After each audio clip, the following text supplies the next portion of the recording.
There's no place to escape to. This is the last podcast. On the left. That's when the cannibalism started. What was that? I think it's fine. I think it'll be fine. Yeah, I don't think we're going to get raped at his family ranch. No, there's I don't know. I don't know. I've never really been to Texas. I've only been to Austin, which I've been told is sort of the Hillary Clinton of Texas. That's right.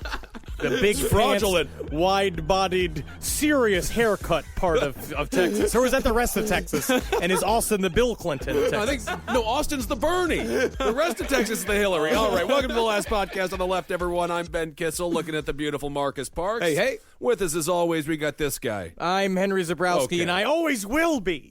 Now, are you sure? Until the day I die, and then my son, who will be named Henry Thomas Zabrowski III, who will have to live in my shadow and have to figure out his own fucking bullshit to get out underneath the pressure of what it's like to be the next Zabrowski. But you're not a junior. I am a junior. You are a junior? Henry Thomas Zabrowski Jr. is my full name. You're fat cop dad. Henry Thomas Zabrowski Had the Jr., audacity a to...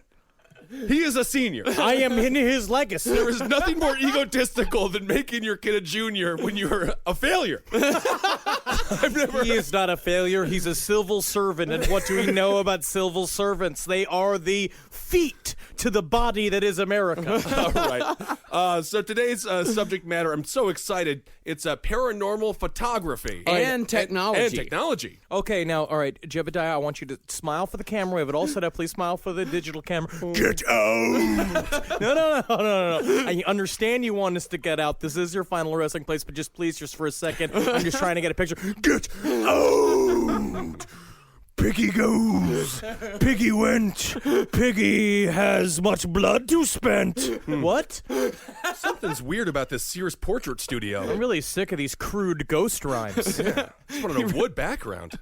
Well, photographs of paranormal activity have been around almost as long as the medium of photography itself. And while even before the days of Photoshop, a ghost photo was fairly easy to fake using double exposure, today we'll be discussing a few mysterious photos without such easy explanations, and at least one photographer whose method of photography itself was where the mystery began. Now, let's say this. I really want to believe in ghosts. Yeah. And this has been our problem on last podcast on the left, is we've wanted to cover more ghost stories, but it's very difficult to find the stuff that is genuinely creepy. And a lot of the stuff you read about ghosts is honestly complete bullshit. Oh, yeah. And we're going to learn a lot about bullshitters and the bullshit that they bullshit really soon. Right. But how do you feel? Do you feel like there are ghosts to take pictures of? I think that there are. Absolutely. And you know what, ladies? Your ex-husband isn't coming back. So just feel good knowing that someone's still in the house with you.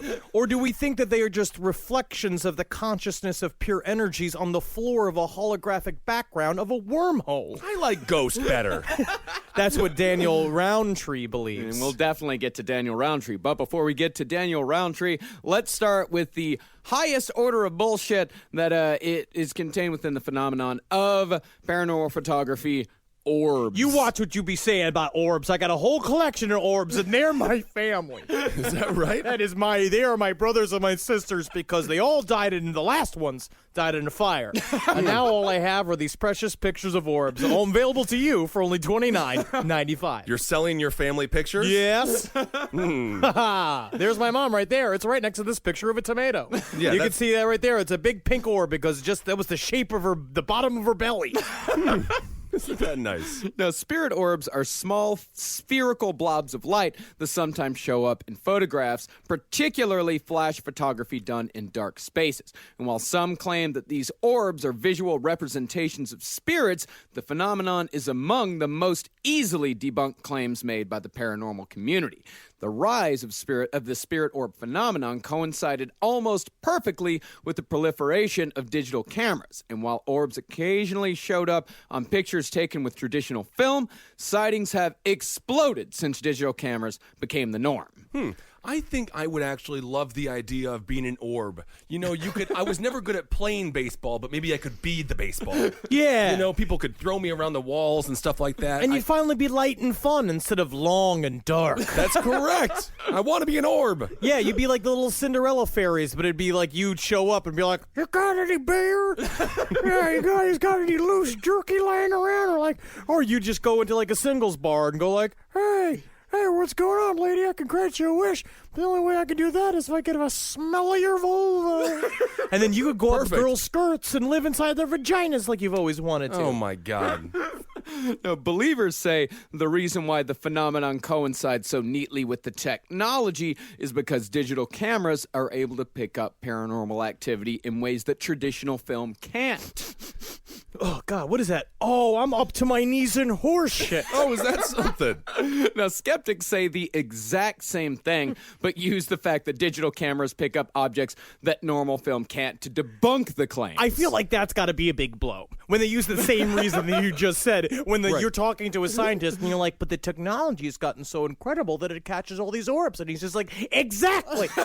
Exactly. God damn it, Herman. It's like, I've seen a ghost, all right. It's like, you remember that movie, Ghostbusters? Yeah. You remember that movie? It's a little-known movie.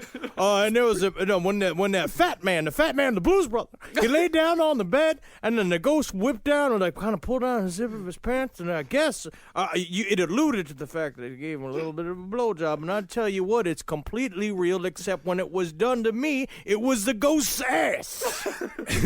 Did you masturbated to Ghostbusters or? Yes, of course. It's a pornography film. No, it's sort of a comedy spoof horror. No, it's film about you tell me you got a grown man covered head to toe in green goop and no one's masturbating to that? Then I call you not an American. Okay, well, I guess I'm a Mexican. Now, spirit orbs are actually nothing more than pollen, dust, or moisture, things which actually weren't picked up on traditional film.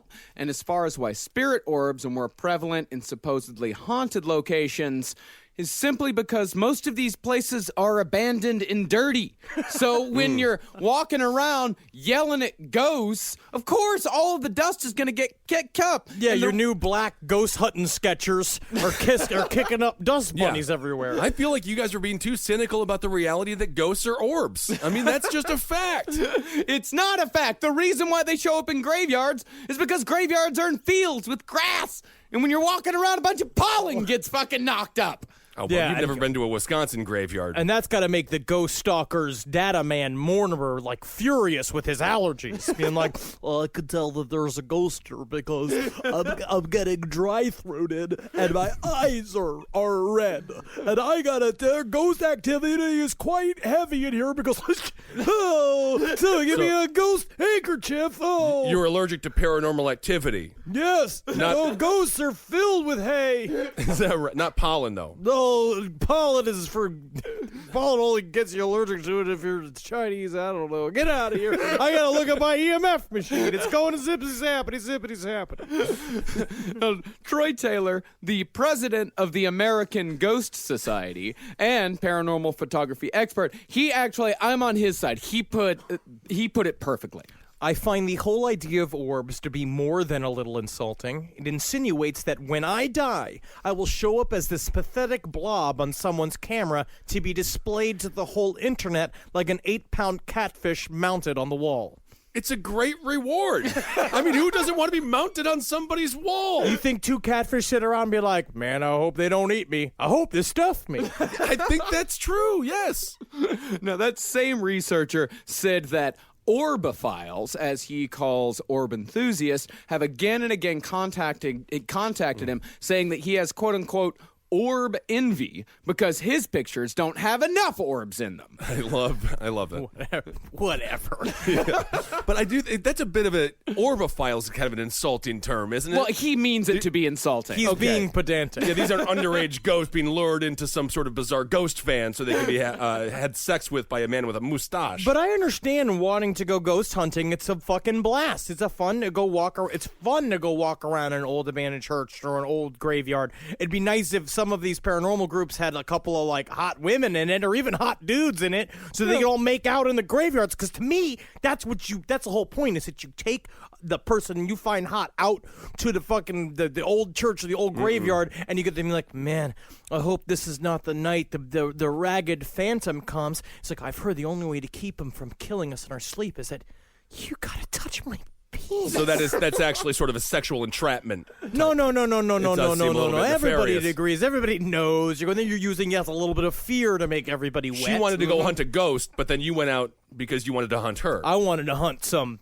pussy ghosts I with don't my know. ghost busting Okay, we'll let it hockey go. stick. Is that the term? Is that That's what fine. Oh, I gotta rattle some ghosts around inside of your parts. I'm great. I was great single.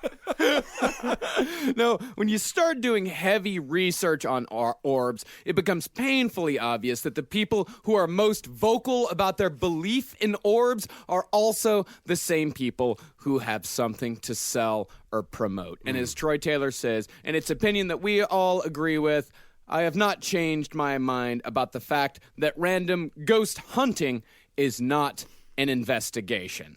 And while all of these so-called ghost hunters that have a stranglehold on the paranormal television genre these days, while they all deserve our scorn and derision, the one that we'll be covering today might be the worst one of all, Mr. David Rountree. David Rountree is a favorite on Coast to Coast AM just because George can ask him questions of being like, tell me, David, do ghosts have a smell?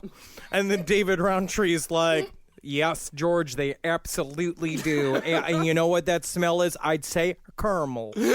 A caramel smell, that's amazing. You know, some people say caramel, and some people say caramel. What do you say, David? I'm a caramel. I say caramel. That's what I say when I say caramel. Me, I say caramel. Because why forget the second A? Am I right, David? So tell me, do you think you could marry a ghost? That's a perfect George Norrie impression. David Rountree, his credentials is that he's a New Jersey ghost hunter and cast member on the Destination America show Ghost Stalkers, which, like many of them, specializes in using technology to prove the existence of the paranormal. Wouldn't it be amazing if Ghost Stalkers was just a show featuring the ghosts of famous stalkers like Mark David Chapman and the guy that shot himself in the head while like trying to talk to Bjork? That would be amazing. And them just being like, now that I'm a ghost, I can go in their bedroom anytime I want. But David Rountree, he wrote a book called Paranormal Technologies, Understanding the Science of Ghost Hunting, and I wrote a book called Demon Street USA, The True Story of a Very Haunted House. But David Rountree is a part of the paranormal technology movement that's happening in ghost hunting and in ghost theorists right now, which is the idea of bringing heavy, quote-unquote, heavy science into the world of ghost hunting. So what he says about shadow people is that he believes... one of his many cockamamie ridiculous sentences that he says is that they are parts of antimatter. They are not, it's not black matter, it's not dark matter, it says antimatter, which is purposefully non-existent and reflects light rather than us. It absorbs light rather than reflects light like we do. Antimatter is from the 1987 DC Comics crossover Crisis on Infinite Earths. Exactly. Science. Yeah, it seems like And that it. is exactly how it is described. He is getting his research from old DC Comics crossover. But he's also a shaman who practices wolf medicine and regularly refers to himself as Grey Wolf. Well, now I'm confused. Is he a scientist? No, he's a scientist, but he's also a shaman. But I think he's Puerto Rican. So what does that make him? I don't know, but I will say his Facebook profile, I got lost in his Facebook profile, which has got one of the saddest things. The David Rountree Facebook profile says his category is former public figure, which is actually very sad. That is the saddest thing I've ever heard It's in my very, entire life. But I went through and I really got lost in his world, and he's got a lot of pictures of him shirtless with his weird dad bod with a fur vest on and many Native American necklaces He's on. one of those Oh, guys. very cool. Yeah, I mean, you had me at New Jersey. I knew exactly what he looked like. Do you have to be mean to the ghost when you try to entice them to come out? That's my one Come out and face me, ghost! It's my pet peeve about all these shows. They just scream at these ghosts. Yeah. And why can't you just be nice to it? I don't know. You'd think, you catch more flies with honey than vinegar, I always say. But I say you catch more flies with the fly catching bucket. Is that what? It's just a bucket. Paranormal technology is what I'm talking about. You need a ghost catching bucket. Yes, I suppose that's true. Honestly, be nice to a ghost for once. Yeah, See please. if that works. Please. Well, we've got a little bit of information straight from David Rountree's mouth and from an interview that he did on Coast to Coast about 5 years ago. And on this interview, he really hammered home his central belief as far as what ghosts are. It's actually an interesting idea because he tries to do the gigantic mega theory for all paranormal activity, or as we like to call it, anomalous activity or experiences, where he says that everything we see, like UFOs, Bigfoot, ghosts, are just, and this is what I said before, which is ridiculous, is the reflection of the consciousness of pure energy on the holographic boundary of a wormhole. He thinks that localized wormholes pop up in houses, and when we see ghosts, is that we see energies sort of on the like, you know, when you come onto like a piece of paper, like you're doing a magic ritual, and it's got a film on the top of it. I guess I could say like iced tea or water, but it's got the bubble on top of it. He say ghosts play out on that because when people die, these wormholes open up, which is what the tunnel that we see in the near-death experiences. That's from the Frighteners. You made the analogy more confusing than what you were actually saying. No, I'm just saying, what he's saying is that it's wormholes that pop up localized. Oh, yeah, I know. I've seen the Frighteners. It either is goes a great movie. Either goes to heaven or it goes to hell. But he said holographic boundary of a wormhole. Michael J. Fox didn't even have the disease in The Frighteners. That was a heck of a movie. But he's saying we're seeing into other realms through tubes. Yeah. Space tubes. Well, what David Rountree says, that he hates telling people about this because they will, in his own words, poo-poo him. You would be surprised, George, the kinds of poo-pooing that goes on. It's heavy and it is frequent, and sometimes I find myself up to my shaman necklaces in poo-poo from various critics. And I gotta say, I'm about to take people's shovels away. You know what I'm saying, George? Yes, I do. You wouldn't believe how much poo I see on a regular basis, up to 10 cubic liters. Now tell me, David, do ghosts wear shoes? Here's a few other examples of things that David Rountree actually said on this interview of Coast to Coast. No, in his various experiments, he tries to bring high technology to every one of his investigations. So what we try to do is prove that EVPs, that what we hear ghost talking, is not actual sound. So he took microphones and put them in Faraday cages, which is the only way I could think to describe them is Frankenstein jails. They're like, what's a Faraday cage? it's like, you ever see thing like, it's like a Tesla, you're standing next to a Tesla coil. They have no purpose as far as I'm concerned. I don't know. I'm not a scientist. Faraday cages, what they are is that they are cages that exclude electromagnetic and electrostatic waves. Faraday cages are actually very useful in science. You don't know.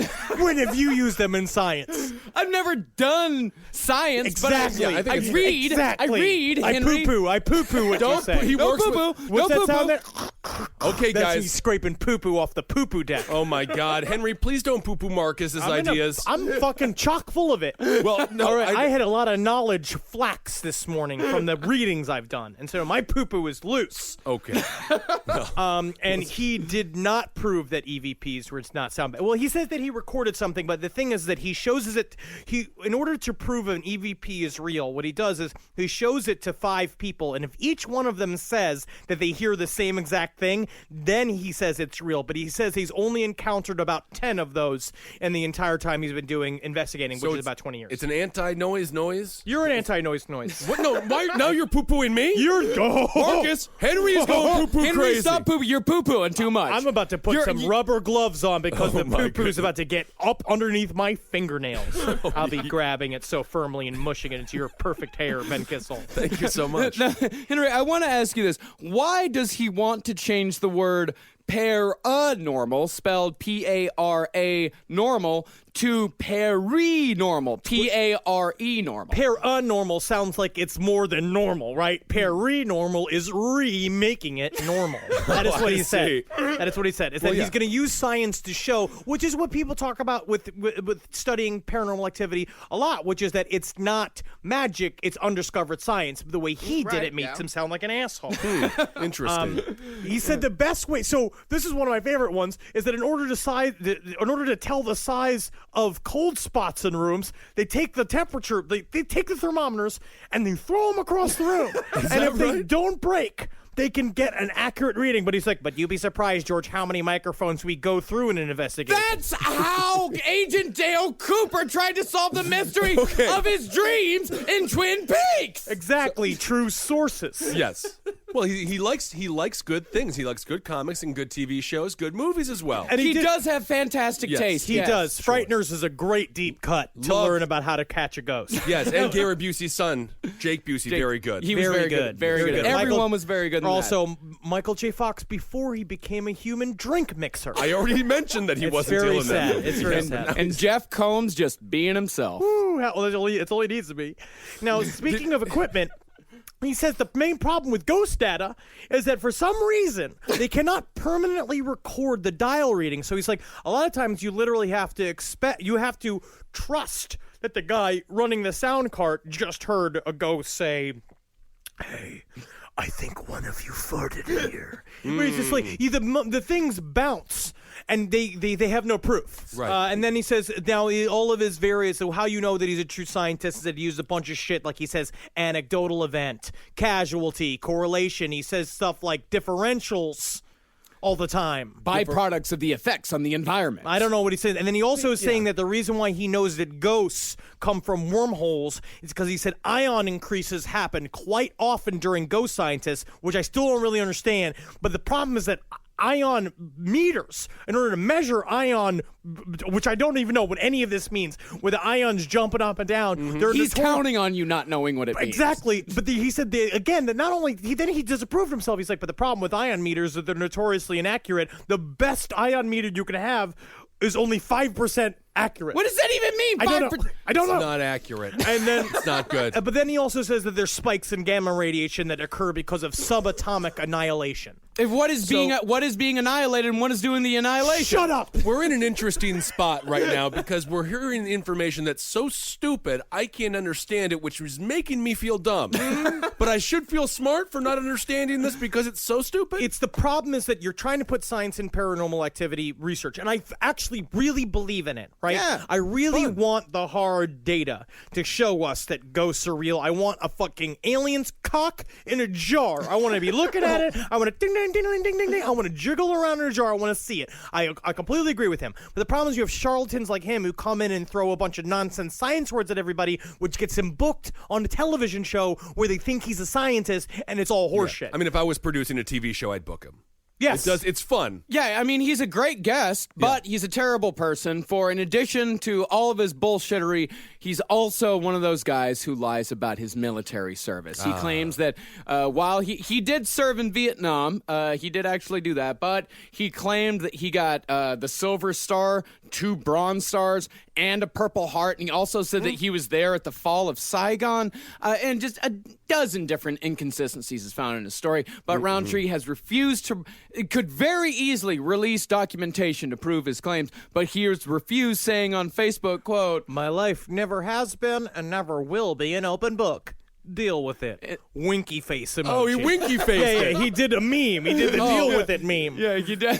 Deal with it. Deal with it. Yeah, the sunglasses come down, deal with It's it. also really sad when you go through his whole Facebook photo profiles, you see him go through 3 girlfriends. Oh. You know, and you see the same picture of each Yeah. one of the girlfriends, and they're heavily photoshopped. And also There's a orbs picture in the back. and also the picture of the PlayStation controllers over a woman's breasts, and his hands with that shirt that has 2 PlayStation controller over the hands, Oh, my and it's his God. hands on her shirt. He says, like, got a chance to play with these controllers, loved every minute of them.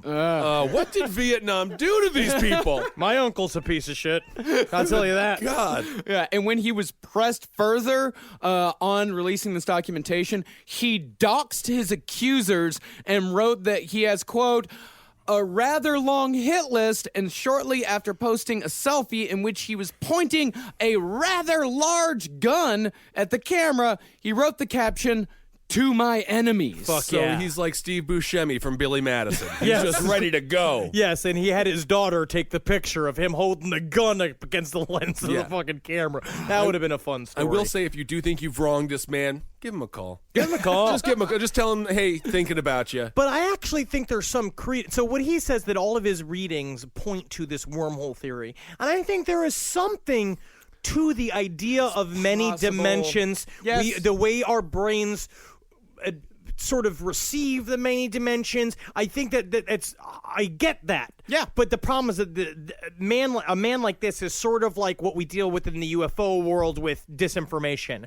which is like this horseshit muddies any of the real theories that could reflect something like this. Well, this is more misinformation than disinformation. Yeah, he's this not is just actively doing yeah. Disinformation is like someone, unless this man is a plant. like possibly the MJ-12 documents, which we will get to very soon, you fuckers. Yeah. Aliens, yes! I've been reading so much alien shit.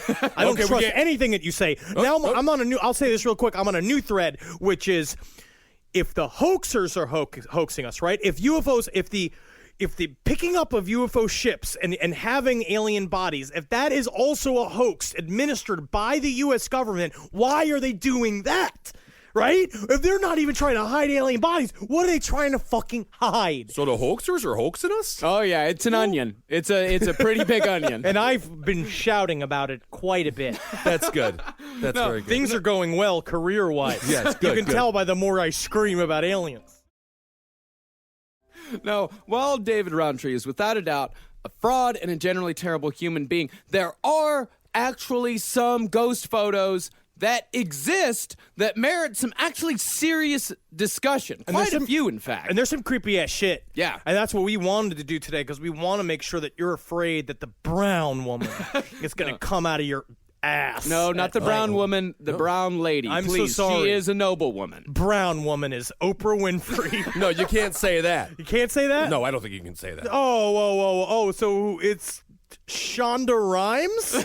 What are you talking about? Well, yes, the first photograph we will be discussing today is the infamous brown lady Tyra photograph. Banks. Not Tyra Banks, no, the no. brown lady of Ryman Hall. Ooh. On September 19th, 1936, a photographer from Country Life magazine was visiting the aforementioned Raynham Hall in Norfolk, England. At around 4 p.m., as he was setting up his camera to take a picture of a particularly beautiful staircase. It's a nice fucking staircase. I have to say, I thought it would be a woman, I have to admit, for Country Life magazine. No, for Country Life magazine, Okay. he's taking pictures of the house. He witnessed with his own eyes a ghostly apparition moving towards him. And while the reporter traveling with the photographer claimed to have seen nothing, the photographer in question snapped a picture anyway. And when the film was developed, a fairly convincing transparent figure was indeed seen moving down the stairs. Now, the legend of the brown lady, so called because of the old-fashioned brown dress that she wears, has its beginnings in the early 1700s. Because the original pink dyes had to come from Native American babies. Yeah, it's sad, though, what we did to them. Now, as legend has it, Charles Townsend, a nobleman with a famously violent temper, upon learning that his wife had participated in a short affair years before the two were even married, Charles Townsend faked the poor woman's death and locked her in a room at Raynham Hall till the day of her death.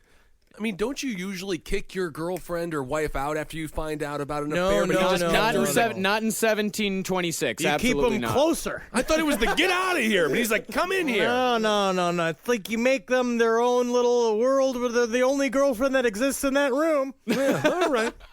Now, even if the locked room fake death story isn't true, there is still quite a bit of speculation that this lady, the brown lady, did not, in fact, die of smallpox in 1726, but was rather murdered when her husband pushed her down the same stairs she appeared on in 1936 in a fit of rage. There's really no good way to die back then. No, it's smallpox, starving to death, locked in a room, jaw or rot, get shot in the face by a musket, be Right. bitten by a snake. You get dysentery from an outdoor toilet. That's it? You just get beaten to death, hit by a carriage, and sometimes they just stop breathing. Yeah.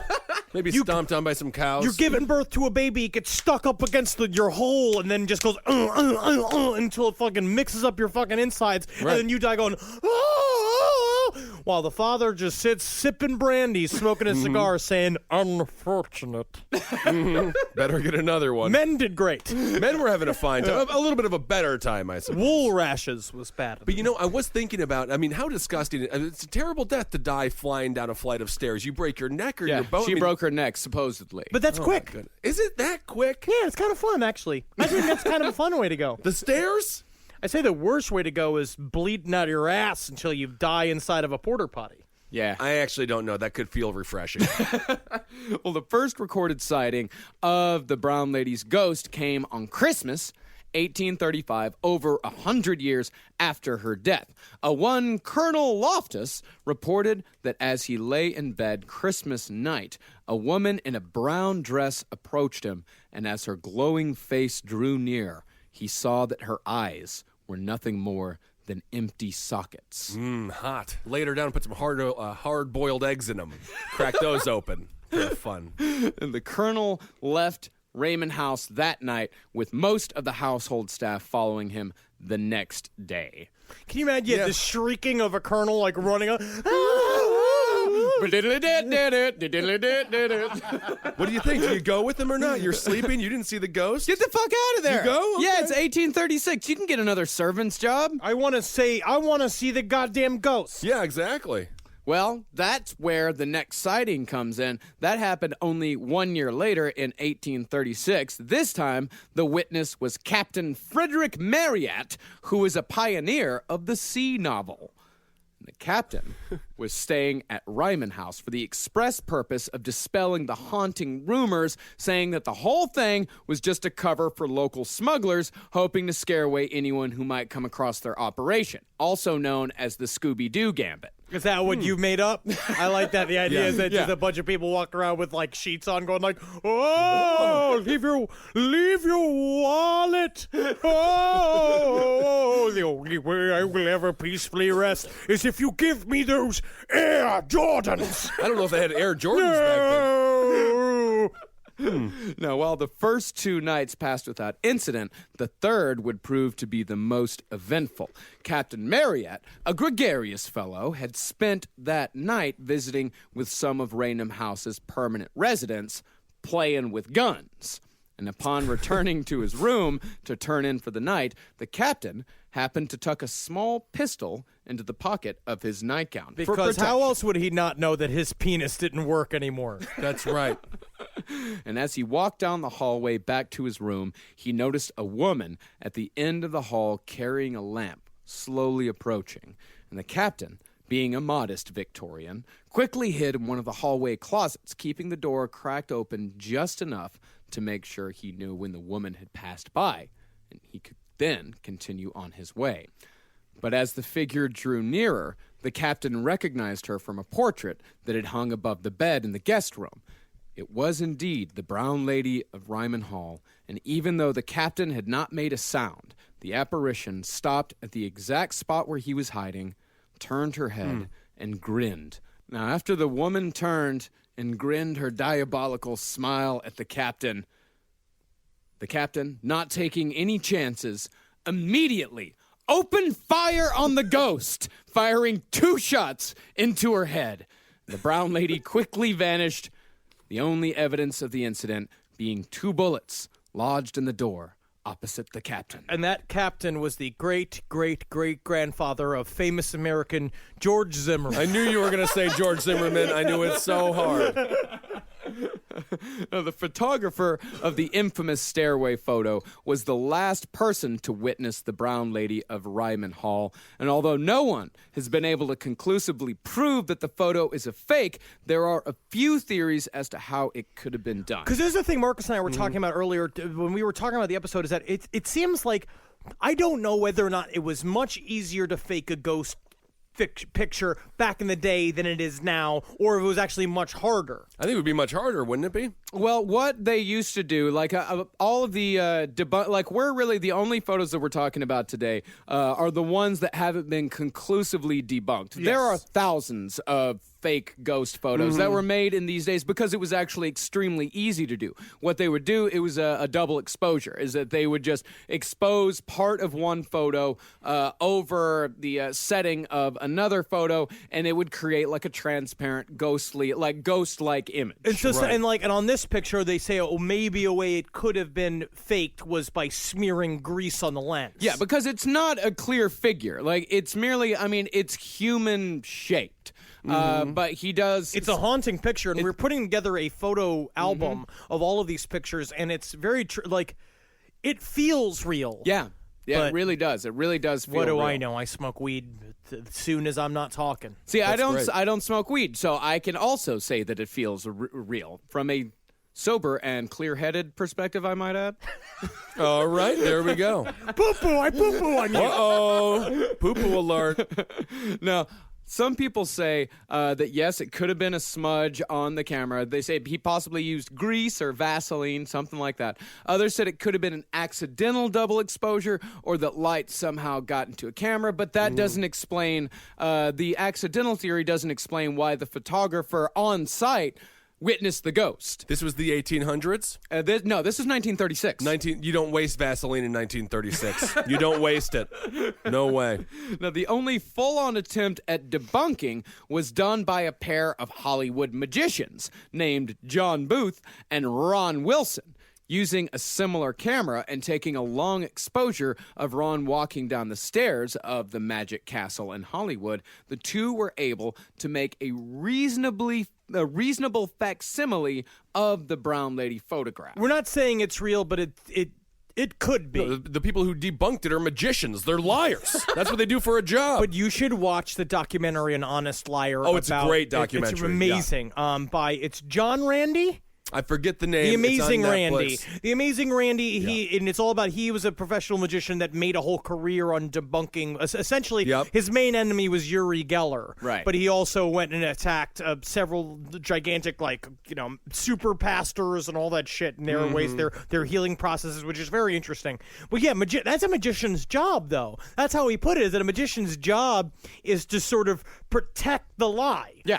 They are supposed to openly be liars that tell you I'm going to lie to you and tell you I'm going to trick you and then do it, and then you can't see the holes in their trickery of you. And his problem with people that fake ghosts or that fake religious healing is the fact that they are taking advantage of people that are coming at them vulnerable. Desperate people. Desperate. Right. Yeah.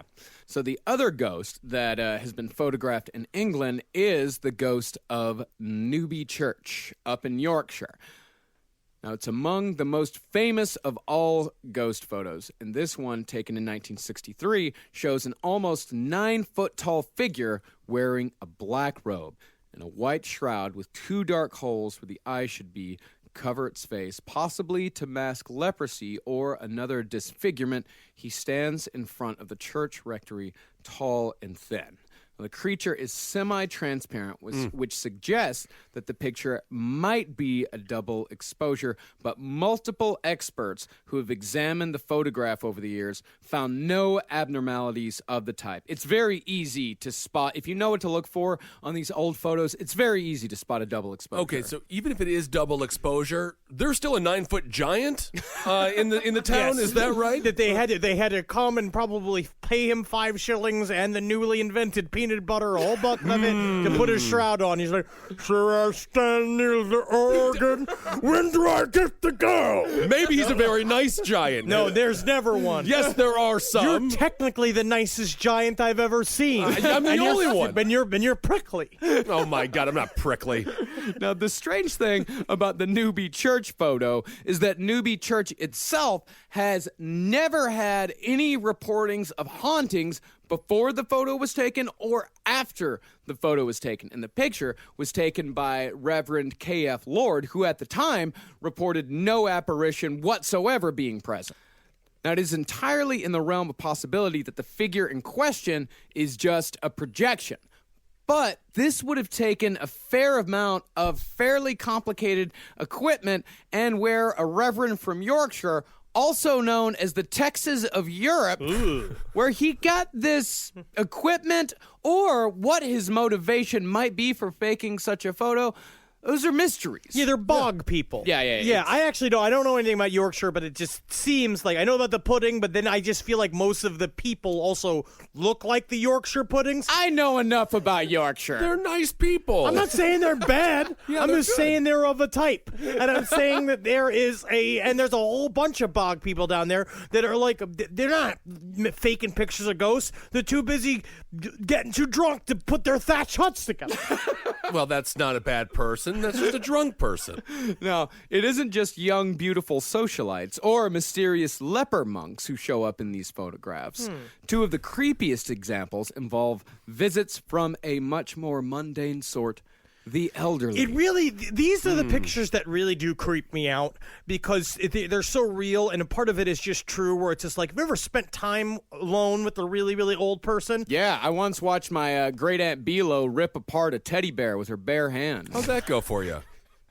It was traumatizing. And what did the teddy bear do to your great aunt Bila? Not Bilo. Bilo, even worse than Bila. No idea. So what was she screaming the whole time, being like, I want to see his guts. I want to see his goddamn guts. Eerily silent. Except for...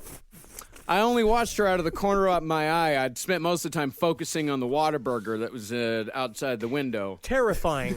But the thing, so an 85 to 9-year-old, it just feels like death is close. Yeah. Feels like ghosts around being like, I can't wait to get over here. I show you where I can get you a seat in the lunchroom that's not too close to the bathroom. Yep. You know what I mean? Like, they're all just waiting to be like, oh, you got to hurry up and get here. We only got 4 people to play Trivial Pursuit, and it's only fun when we've got 5.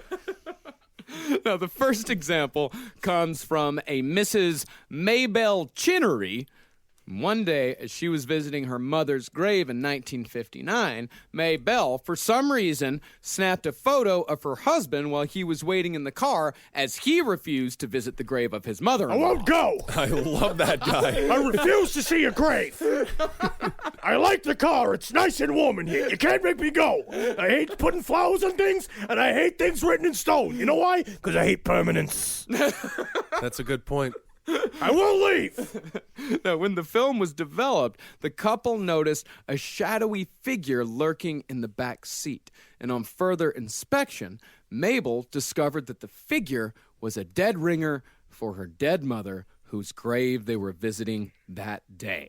Once again, double exposure and reflection have been ruled out completely, and one photographic expert even said that he staked his reputation on his claim that the picture is genuine. Very cool. It's very cool, and it's a very scary looking picture. It's terrifying. But what I like about it too is it's a part of what almost makes me believe in sort of the holographic nature of ghosts, and how even when you don't see it, it's like these dubiously real pictures, the ones that you look at and that are heavily kind of, they try to debunk them, but they can't really. The photo quality of the ghost is very interesting because it's like an attempt at it being actually there. Like the picture looks like a dream logic version of a person actually being there. Do you think it's like the ghost really trying hard, like if you're constipated, but you're a ghost and you really want to be seen? Do you have to like really push hard? Are you talking about like in the movie Ghost? No, not in the movie Ghost. It's you a talking good about movie. Ditto pushing the penny, kind of got to think real hard, be Patrick Swayze kind of ghost? That kind of ghost. Yeah. But to be like seen, yeah. I don't know. I would just feel really bad for Patrick Swayze if he's going in auditions rooms even now, just trying to push pennies and being like, "You get it, you get it," like it's a big fun joke to him. And no one respects the penny anymore. No. He's trapped between worlds. The other example is a fairly innocent picture of an old lady at a nursing home. The old woman's daughter, visiting her on Family Day, took a picture of the octogenarian looking somewhat morose and not extremely pleased that her picture was being taken. Because think about this. You ship an old woman to an old people's hotel where old men are finger banging every woman that's around them, which is true. Yeah. There's a lot more STDs, weird instances of all that shit happening. You basically put her in Sing Sing, but for old people, like it's like benevolently, you can't leave though. You're kind of kept purposefully in prison. And so then they have a family day where you could come and eat Jell-O and stare at them. Yeah, and then kinda you'll sad. get to leave again and be like, bye, Grandma. Yeah. Meanwhile, you get to go and fucking 69 your husband without hearing your mother in the other room talk about how loose her goddamn teeth are. That's right. I do picture them taking pictures of ghosts, and then the person is just like, I'm still alive. And they're like, okay. All right. I'm still alive here. Look at this incredibly realistic ghost picture. No, when that particular picture was developed, a figure who had not been noticed at the time appeared behind the old woman. And the family says the figure, who I might say looks a hell of a lot like the giant from Twin Peaks. Oh. Yeah, is without a doubt the old woman's husband who died 13 years prior. It's a pretty creepy picture. Yeah. And he's definitely man. like staring. Yeah, hollow-eyed. Poor guy, too, on his deathbed. He's like, finally, I've been released from this woman. And then Oh, it's yes, just, I no. hear Marilyn Monroe will be here, or Jane Mansfield. My favorites are back in the... Ah, God damn it, I gotta see Maud again. You can't even talk back to her. Now, although these pictures are definitely creepy, perhaps the most fascinating paranormal photographic phenomenon had more to do with the photographer than the photos themselves, which brings us to Mr. Ted Serios. Ted, Mr. Silly, Serious. Oh, nice. Possibly one of my favorite people that we've ever covered here on Last Podcast. I on the love Left. this guy. This man, he is fascinating. So now, Ted, he was an alcoholic, unemployed bellhop from Chicago. He was also a former car thief, a compulsive liar, and almost certainly a psychopath. But he had one special skill. He claimed that he could transfer his thoughts to film. This is a problem. Yeah. When your whole life is bullshit. what's the problem? And you've always Guys, been, you are a compulsive liar, thief, criminal, unemployed bellhop. Which is just unemployed, by the way. Which is just Yeah, like, you're not- you just are a human cart. Yeah. Not to insult a bellhop. No, I love a good bellhop. A good bellhop. A good bellhop. Of course. But most bellhops are naughty. Naughty bellhop. I don't know what your experiences have been, but Oh, they're trying to get in there. Every bellhop, when they come in there and they're kind of waiting for the tip, a little bit is like they're kind of hoping, being like, maybe you could just show me the tip. okay, I'll give you that. Now, Ted, his method was that he would use a piece of plastic tubing that he called his gizmo in conjunction with copious amounts of alcohol, which he called film juice. I love it so much. Ted produced over 1,000 images in his career as a thoughtographer, as he called himself. Interesting. Yeah. Now, Ted's method was to get blindingly drunk, hold his gizmo up to the lens of a Polaroid camera, scream obscenities, often in various states of undress, and instruct the photographer exactly when to take the photo. It sounds like Gary Busey. I would pay so much money to see this man work. Oh my God, I wish I could have seen him. Now, Ted was discovered in the mid-'60s by a respected psychiatrist named Dr. Jewel Eisenbud. It's pronounced Yuli. Yuli Eisenbud. He was from the University of Denver. Here's Dr. Eisenbud talking about what would transpire during the Serios sessions. When he was hot, when he was in the groove, what happened was that first he would start by alternating whiteys and blackies. Blackies is total obstruction of the light, no light getting in. Whiteys is total overexposure, which shouldn't have been. Dated terms. Then the pictures would start getting darker and darker and darker, and then he would start to imprint parts of people or scenes. It almost sounds like when he was hot and in the groove, it immediately sort of sounds like he's talking about a DJ. Yeah, it does. And also the alternating whiteys and blackies. Yeah, DJ Serios. DJ Serios. Ooh, that's a good name. Yeah, it's a great name. But whiteys and blackies, that was Yeah. just because there was white exposures and black exposures. yeah, no, what that's would totally you reasonable. call them? Henry Zabrowski? Don't even ask him that. Why are you're just creating yourself? You know you're gonna have to edit out whatever the answer is. Oh, you call them Ronnies and Oprahs. Oh, okay. Ronnie's an Opus. But no, Well, the images that Ted produced, remarkable to say the very least. You know, at the very end, what Dr. Eisenbud was talking about is that these images, besides just the whiteys and the blackies, which they shouldn't have been, by all accounts, they shouldn't have showed up like that. A small number of the photographs actually showed images of faraway places that Ted had never visited. And the most compelling images showed words misspelled, such as the Mountie station whose sign spelled Canadian wrong, or the picture of the airplane whose struts appeared to be inverted. And these sorts of inconsistencies and rearrangements of letters are exactly the types of things that we encounter in dreams. And we were talking about just earlier when I was saying about the dream logic attached to ghost phenomena and UFO phenomena. Any sort of anomalous phenomena is very interesting. It's about that to me what kind of makes it a little bit more legit is that when you see the weird, they're not perfectly like made pictures. They look like smears. They look like a thing you see out of the corner of your eye, and then he kind of somehow throws them blindingly drunk onto a kid. Not unlike Jackson Pollock. Yeah. So it's like a window pane when it's raining outside, sort of thing. Right? Actually, yeah, a lot like that. It would be a little blurry, but sometimes it would be very sharp and focused. Of course, there were plenty of skeptics, most of them focused on Ted's little gizmo, which, again, was either a short piece of plastic tubing or a rolled up piece of paper, depending on Ted's mood that day. Now, here are two skeptics explaining just how Ted would have been able to fake his photographs.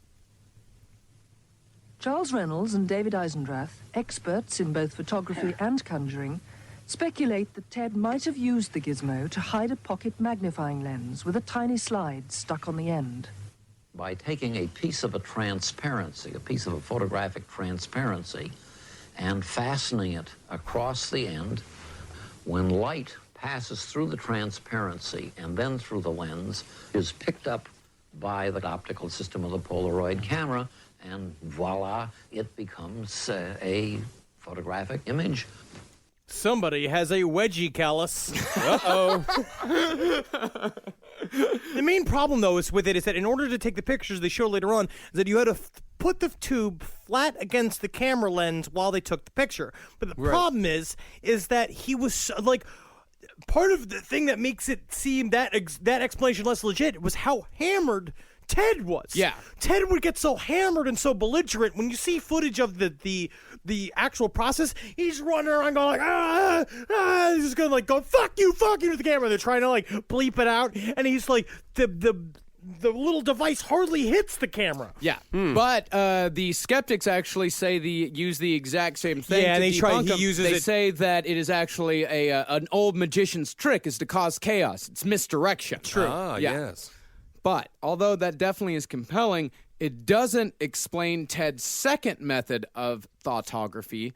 What Ted would do with the photographer miles away, he'd call up the lab and tell them exactly when to take a picture and when the Polaroids, and by the way, Polaroids, impossible to tamper with in post-production.